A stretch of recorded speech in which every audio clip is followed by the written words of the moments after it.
Hi, this is another simple thing on paper folding and mathematics. In this case, I'm going to focus on the equilateral triangle and making 60-degree angles.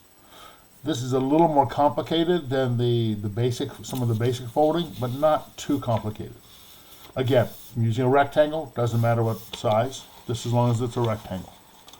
Now I'm folding this paper all the way across.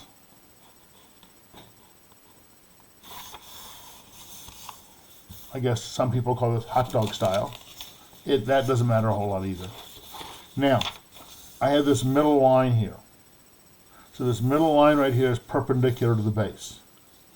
So anytime if I pick a point here and draw these two lines from here to here, I have to get an isosceles triangle.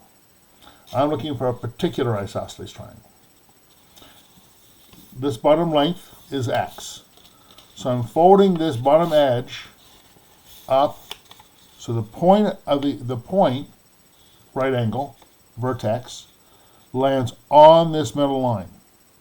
At the same time, I want the fold to end at this vertex.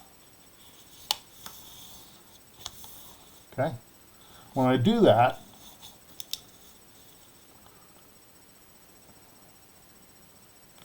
this length right here must be equal to this length down here. So therefore, this length right here, if these lengths are the same, these two, if I were to draw this line, I'd have two triangles that are congruent. So this length matches this length. If I move it, and now fold this corner up to touch that point, sort of repeating it on the other side,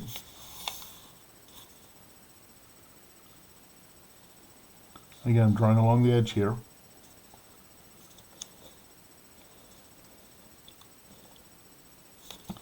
This length must equal this side.